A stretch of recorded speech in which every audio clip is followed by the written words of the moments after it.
Open your mouth and you tell the world who you are. It takes less than 7 seconds for someone to judge you. They judge your intelligence, your confidence, your status, your potential. And they do not judge you based on your resume. They do not judge you based on your degree. They judge you based on how you speak. Welcome to MoonWhisper Tales. Today, we are not just reading a book. We are upgrading your software. We are going to dismantle the bad habits that make you sound unsure, weak, and invisible. And we are going to replace them with the psychology of powerful communication. Speaking smart is not about using big words. It is not about sounding like a walking dictionary. In fact, using complex words usually makes you look insecure. True intelligence is clarity. True intelligence is brevity. True intelligence is the ability to transfer an idea from your brain to someone else's brain with zero friction. In this audiobook, we will cover the 3 pillars of verbal mastery. 1. The removal, eliminating the weak language that destroys your authority. 2. The instrument, mastering your tone, your pace, and your silence. 3. The structure, how to organize your thoughts so you sound like a genius. Even when you are improvising, if you are tired of being interrupted, if you are tired of your ideas being ignored, if you are tired of feeling awkward in social situations, then turn off the distractions. Put on your headphones, because we are about to change the way you sound forever. Let us begin. Chapter 1.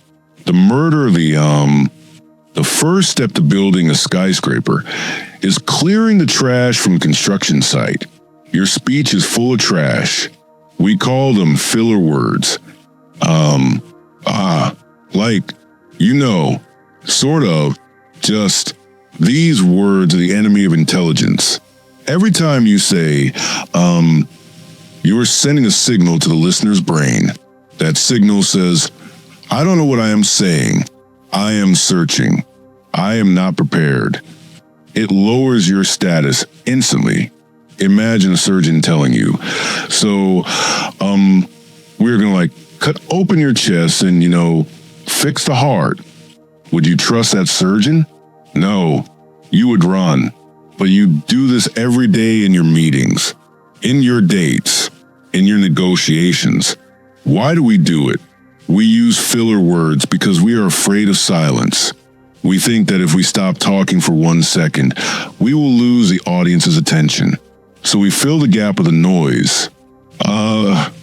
It is a bridge between 2 thoughts, but it is a rotten bridge. To speak smart, you must become comfortable with the gap. You must learn to replace the, with a pause. Here is the first exercise. It is called a catch. For the next 24 hours, I want you to listen to yourself. Do not try to stop yet. Just listen. Catch yourself every time you say You will be horrified. You might say it 50 times in one conversation. That is okay. Awareness is the first step. Once you are aware, you apply the breathe, don't speak rule. When your brain is searching for the next word, close your mouth. Inhale through your nose. Let there be silence.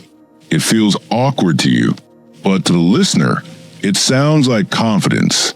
It sounds like you are thinking. It sounds like you are choosing your words carefully. A person who is comfortable with silence is perceived as powerful. A person who fills every second with noise is perceived as anxious. Kill the embrace the silence. Chapter 2. The weakness of hedging. There's another virus in your language. It is called hedging. These are words we use to soften our statements because we are afraid of being wrong. I think, I guess, maybe, just, kind of, I just want to check in. I think we should try this strategy. It's kind of a good idea. Stop it. When you use hedging words, you are apologizing for your existence. You are telling the world, please don't attack me. I'm not sure about this. If you are not sure, then don't speak. But if you have an opinion, own it. Compare these two sentences. Sentence A. I think that maybe we could try a new marketing plan, if that's okay. Sentence B. We should try a new marketing plan. Sentence A is a question. Sentence B is a leader. You do not need to be aggressive. You just need to be direct. Remove just from your emails. Remove I think from your sentences. If you say the sky is blue, you don't need to say I think the sky is blue. It is redundant. State the fact. State the opinion. Let it stand on its own legs. Speaking smart means removing the fluff. It means pruning the tree so the fruit can grow. When you stop hiding behind weak words, people start looking at you differently. They start looking at you for answers. Chapter 3. The Melody of Authority. Words are only 7% of communication. The other 93% is body language and tonality. You can say the smartest thing in the world, but if you say it with a weak voice, nobody will listen. You can say something average, but if you say it with a rich, commanding voice, people will call you a genius. The biggest mistake people make with their voice is upspeak. Upspeak is when your voice goes up at the end of a sentence, like you're asking a question, even when you are making a statement. This is the Valley Girl syndrome, but it has infected the corporate world. When you use upspeak, you are seeking validation. You are asking the listener, do you agree with me? Am I right? It creates uncertainty. To speak smart, you must master downspeak. This is the tonality of a news anchor, or a president, or a judge. When they finish a sentence, their voice goes down. It implies finality. It implies certainty. Try it now. Say your name. First, say it with upspeak. My name is John. It sounds like you are not sure who you are. Now say it with downspeak. Imagine your voice is a heavy stone dropping to the floor. My name is John. Drop the pitch at the end. Do you feel the difference? The first one asks for permission. The second one commands respect. Practice this in your next conversation. When you answer a question, drop your voice at the end. Do not look for a nod of approval. Deliver the statement and stop. Chapter 4. The Power of Projection. Many smart people are ignored because they are mumblers. They speak from their throat. Their voice is trapped in their mouth. It sounds raspy, quiet, and small. If people constantly say, "What?" or "Can you repeat that?" you have a projection problem. Speaking smart requires a chest voice. You need to move your voice from your throat down to your chest. Put your hand on your chest right now. Hum a low note. Do you feel the vibration in your hand? That is your power source. When you speak, imagine the sound is coming out of your chest, not your mouth. This creates a deeper, more resonant tone. Psychologically, we are wired to trust deeper voices. They sound more mature. They sound more capable. Margaret Thatcher, the former Prime Minister of the UK, famously took vocal lessons to lower her pitch. She knew the high, shrill voice would not control a room of angry politicians. She found her chest voice, and she ruled the country. You don't need to fake a deep voice. You just need to stop strangling your natural voice in your throat. Relax your jaw. Relax your neck. Speak from the diaphragm. Let the sound fill the room. When you occupy space with your voice, you occupy space in people's minds. Chapter 5. Variable speed. Monotone is a killer of interest. If you speak at the same speed, word after word, for 5 minutes, you will hypnotize your audience, but not in a good way. You will put them to sleep. The human brain craves contrast. It craves variety. To speak smart, you must play with speed. When you are explaining a simple concept or telling a background story, you can speak fast. It shows passion. It shows energy. But when you want to make a point, when you want them to remember something, You must slow down. Slow down, emphasize the key words. This is the most important decision we will make. The contrast between the fast sections and the slow sections acts like a highlighter pen for the ears. It tells the listener, pay attention, this part matters. Don't be afraid to whisper. Sometimes, lowering your volume forces people to lean in. It makes it feel like a secret. And don't be afraid to get loud to show excitement. Think of your voice like a roller coaster, up and down, fast and slow. That is how you keep them hooked. Chapter 6, the rule of 3. Now that we have fixed the instrument, let's fix the content.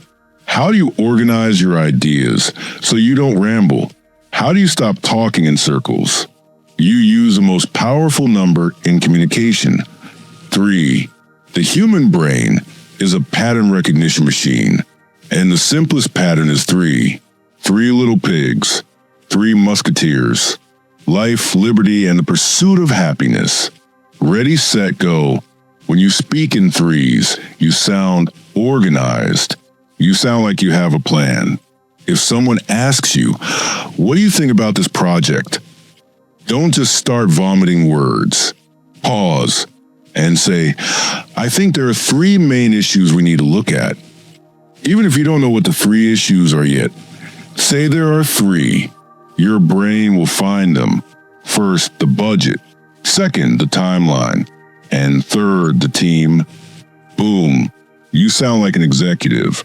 You provided a map for the listener. If you list 10 things, they will forget them. If you list one thing, it's too simple. 3 is perfect. It is satisfying. Use this in arguments. I disagree for 3 reasons.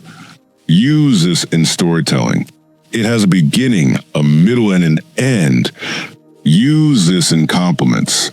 You are smart, funny, and kind. Whenever you feel lost in a conversation, fall back on the rule of 3. It structures the chaos. It makes you look like a structured thinker. Chapter 7. Prep your answers. Have you ever been asked a question in a meeting and you just started rambling? You talked for 2 minutes and didn't really answer the question? This happens because you are thinking out loud. Smart speakers do not think out loud. They think, then they speak. To fix this, use a prep framework. P point. Start with your main point, the headline, the answer. R, reason. Give a reason why you believe that point. E, example. Give an example or data to support it. P point. Restate your main point to close. Let's try it. Question. Should we allow remote work? Bad answer. Well, some people like it, but the office is good for culture, but gas is expensive. So I don't know. Maybe we should try it, but I'm worried about productivity. This is weak. It is messy. Smart answer, prep point. I believe we should adopt a hybrid remote work model. Reason. Because it allows us to retain top talent while keeping our office costs low. Example, for example, the sales team increased revenue by 20% during the months they work from home. Point. So, moving to a hybrid model is the smartest financial decision. Notice the difference? It is a laser beam. It shows you respect the other person's time. It shows you have a logical mind. Practice prep. Point. Reason. Example. Point. It is a secret weapon of CEOs and consultants. Chapter 8. The art of the metaphor. Intelligence is often defined as the ability to see connections between unconnected things. If you are explaining a complex topic and you use technical jargon, you don't sound smart. You sound confusing. The API latency is causing a bottleneck in the back-end server. Okay, whatever. But if you say, think of the server like a highway. Right now, we have too many cars and not enough lanes. We need to build more lanes. Now, everyone understands. The CEO understands. The marketing guy understands. Your grandma understands. Metaphors are bridges. They take a concept that people don't know and connect it to something they do know. Albert Einstein was a master of this. He explained relativity using trains and clocks. If you want to be known as a brilliant communicator, stop trying to impress people with big words. Impress them with simple analogies. It's like, imagine A, think of it as, these phrases are gold. When you use a metaphor, people's eyes light up. They get that aha moment, and they attribute that feeling of intelligence to you. Chapter 9, Listening as a Weapon. We call this book How to Speak Smart. But sometimes the smartest way to speak is not to speak at all. We have 2 ears and 1 mouth. Use them in that ratio. Most people do not listen. They wait to speak. While you are talking, they are rehearsing their answer in their head. Their eyes are glazed over. You can feel it. It feels disrespectful. The dangerously intelligent person practices active listening. This is not passive. This is active. It is work. When someone is talking to you, treat them like they are the only person on the planet. Look them in the eye. Nod. And here's the trick. The loop. When they finish speaking, do not just give your opinion. Loop back what they just said. So, if I understand you correctly, you are saying that it sounds like you feel that. This does 2 things. 1, it proves you were listening. This builds massive trust. 2, it clarifies the situation so you don't argue about the wrong thing. People are desperate to be heard. If you give them a gift of being heard, they will think you are the most intelligent conversationalist they have ever met, even if you barely said a word. Chapter 10, The Power of I Don't Know. Here's a paradox. Stupid people pretend to know everything. Smart people admit when they don't. There's a huge fear of saying, I don't know. We think it makes us look weak. So we lie. We bluff. We guess. And when we are caught, our credibility is destroyed forever. The smartest phrase you can use in a high-pressure situation is, I don't know the answer to that right now, but I will find out and get back to you by end of day. This is a power move. It shows confidence. A confident person is not afraid of their own ignorance. It shows integrity. You refuse to give bad information. It shows reliability. You promise to find the answer. When you finally do give an answer, people will believe you 100% because they know that if you didn't know, you would have said so. Your yes becomes ironclad because you were willing to say, I don't know. Do not be the know-it-all. Be the learn-it-all. Conclusion of part 1.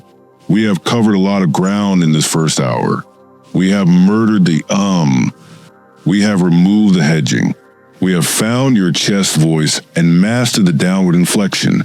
We have learned the rule of 3, the prep framework, and the power of metaphors. But we are only halfway there. Speaking smart is not just about structure and tone. It is about persuasion. It is about storytelling. It is about handling conflict. It is about knowing how to read the room and adapt your style instantly. In the second half of this audiobook, we are going to go deeper into the psychology of influence. We will learn how to win arguments without making enemies. We will learn how to tell stories that captivate an audience. And we will learn the advanced rhetoric techniques used by history's greatest orators. Take a break. Drink some water. Practice your pauses. Practice your downspeak. And when you are ready, join me for part 2. The journey from a mumbler to a master continues. This is MoonWhisper Tales. Stay tuned. Welcome back to the studio. In the first half, we built the foundation. We fix your tone. We structure your logic. But logic is not enough. Logic makes people think. Emotion makes people act. And the fastest way to hack the emotional brain is storytelling. Chapter 11, The Brain on Stories. Imagine I give you a PowerPoint presentation with 50 bullet points about the dangers of smoking. You will read it. You will agree logically. And 5 minutes later, you will forget it. Now, imagine I tell you a story. I met a man named David. He was 40 years old. He had a hole in his throat. He had to press a button to speak. And he told me that he would give anything, absolutely anything, to go back to the day he smoked his first cigarette. Which one sticks? The story. Why? Because when you listen to facts, only the language part of your brain lights up. But when you listen to story, your sensory cortex lights up. You feel the hole in the throat. You hear the robotic voice. Your brain simulates the experience as if it is happening to you. This is called neural coupling. To speak smart, you must stop being a fact machine. You must become a storyteller. You don't need to write a novel. You just need a framework. Use the struggle solution framework. Every good story has 3 parts. The context, where were we? The struggle, what went wrong? The solution, how do we fix it? Don't say, our software is great because it is fast. Fact. Say, last year, our client was crashing every Friday night. They were losing money. They were panicked. Struggle. Then we installed this new software. The crashes stopped instantly. And for the first time in months, the IT manager went home on time. Solution. Wrap your facts in a story. The fact is the pill. The story is the sugar coating. Without the sugar, nobody swallows the pill. Chapter 12. The Curiosity Gap. Have you ever started watching a TV show and you couldn't stop? You binged 5 episodes in a row? Why? Because the writers used open loops. They started a scene, but didn't finish it until later. They created a gap between what you know and what you want to know. You can do this in conversation. Most people give the punchline too early. I met Elon Musk yesterday and he was nice. Boring. The loop is closed immediately. Try this. You will never guess who I ran into yesterday. It was the last person I expected to see in a coffee shop. And what he told me completely changed my view on business. Now, the audience is leaning in. Who? What did he say? You have created a curiosity gap. You have their attention in the palm of your hand. Don't give the information away for free. Tease it. I have a solution to this problem, but it is a bit controversial. Pause. Wait for them to ask, what is it? When they ask, they're engaged. Smart speakers treat information like a treasure map. They reveal it piece by piece. Chapter 15. The Art of Framing. We talked about metaphors earlier. Now let's talk about framing. Framing is deciding how the picture looks. You can sell the exact same idea in 2 ways. One fails. One succeeds. Example 1. This surgery has a 10% chance of death. Example 2. This surgery has a 90% survival rate. It is the same math. But the first one is terrifying. The second one is reassuring. This is the loss versus gain frame. If you want to persuade someone, figure out what motivates them. Are they motivated by fear, loss? Or by greed, gain? If you are selling a security system, use the fear frame. You don't want to lose your family's safety. If you are selling an investment, use the gain frame. You want to build generational wealth. The dangerously intelligent speaker adjusts the frame to fit the listener. Before you speak, ask yourself, what does this person care about? Does your boss care about money? Frame your idea as cost saving. Does your boss care about reputation? Frame your idea as industry leading. Speak their language, not yours. Chapter 14. Verbal Judo. Conflict is where intelligence is truly tested. When someone attacks you, insults you, or disagrees with you, your instinct is to fight back. No, you're wrong. That's a lie. This is natural, but it is stupid. When you fight force with force, you get an explosion. Smart speakers use verbal judo. They use the opponent's energy against them. The core rule is never deny, always redirect. Technique 1, the feel, felt, found method. This is magic for handling objections. Someone says, "This price is too high." Don't say, "No, it's cheap." Say, "I understand how you feel." Many of our clients felt the same way at first, but what they found was that the durability saved them money in the long run. See what you did? You validated them, "I understand." You normalized them, "Others felt this." And then you gently guided them to your truth, what they found. No argument, just guidance. Technique 2, the Ransberger pivot. When someone is shouting at you about a problem, do not interrupt. Let them finish. Then find one thing you agree with, even if it is small. "I agree that this process is frustrating. I agree that we need to fix this." Pivot on that agreement. Because we both agree that this needs to be fixed, let's look at the solution. You move from me versus you to us versus the problem.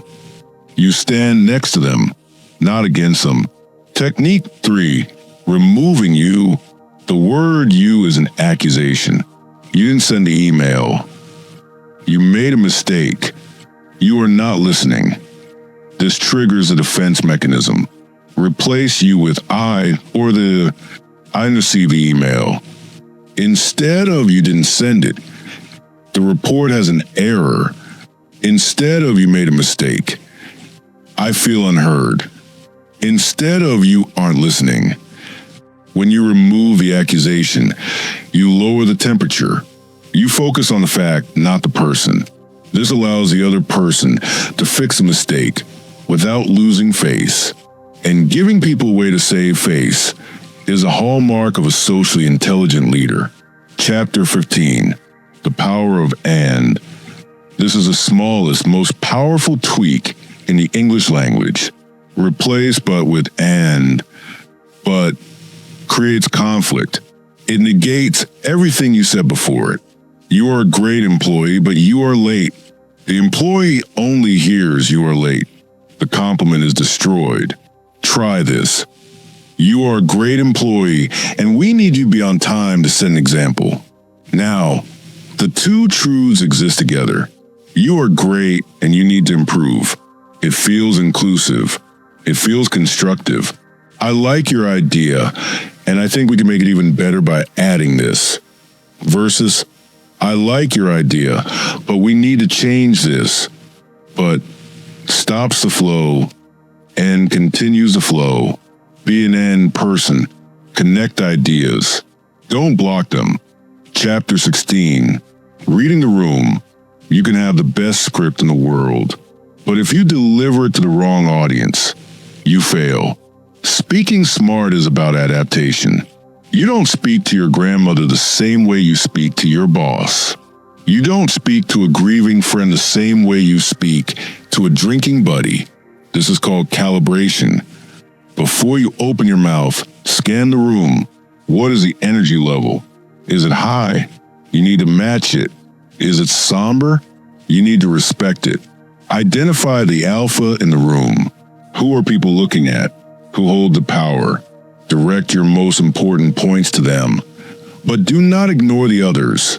Make the alpha feel respected and make the others feel included. Identify the personality types. The driver, bossy, fast, be brief. Be bright, be gone. Give them the bottom line. The analytical, quiet, thinking, give them data. Give them details. Do not rush them. The expressive, loud, fun, tell stories. Be energetic. Don't bore them with spreadsheets. The amiable, kind, avoiding conflict, be warm. Build a relationship first. Don't be aggressive.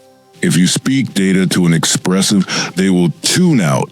If you speak fun to a driver, they will think you are wasting time. The chameleon survives. The stubborn dinosaur dies. Adapt your style. Chapter 17. Body Language Amplifiers. Your body is a subwoofer to your voice. It amplifies the message. If your voice says, "I am confident," but your hands are in your pockets, the signal is mixed. People believe the body over the voice. 3 hacks for instant authority. The open palms. Show your hands. It is a primal signal that says, "I have no weapons. I have nothing to hide." When you speak with open palms, people trust you 40% more. The steeple. Touch your fingertips together like a tent. This is a universal sign of thinking and confidence. Use it when you're listening or explaining a point. The lean. When you want to show interest, lean in slightly. When you want to show authority, lean back. Leaning back says, "I am comfortable. I am not desperate." Stop fidgeting. Stop touching your face. Stop crossing your arms. Be open. Be big. Be still. Chapter 18. The Imposter Syndrome. We cannot finish this book without addressing the voice inside your head. The voice that says, "Who are you to speak? You are not smart enough. They are going to judge you." This is imposter syndrome, and every smart person has it. Actually, only stupid people don't have it. That is the Dunning-Kruger effect. If you feel nervous, it means you care. It means you are stretching your limits. How do you silence it? You don't. You can't kill the fear. You can only dance with it. Use the excitement reframe. Anxiety and excitement are the exact same biological reaction. Racing heart, sweaty palms, adrenaline. The only difference is the story you tell yourself. Don't say, "I am nervous." Say, "I am excited. My body is getting ready to perform."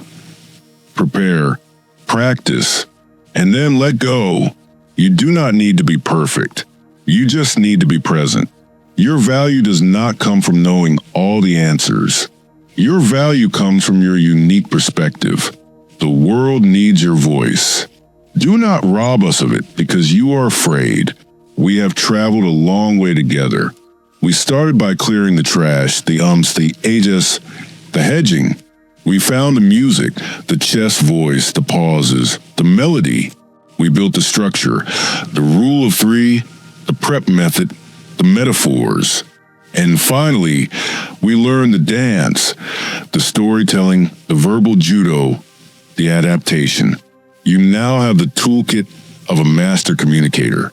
But a toolkit is useless if it stays in the box. Knowing how to speak smart is potential power. Actually speaking is real power. From this moment on, you are going to walk into rooms differently. You're going to notice when people use, but instead of "and," you're going to hear the upspeak in your colleagues. You're going to see the clusters of deception. You are awake now. The matrix has been revealed. But remember this final lesson.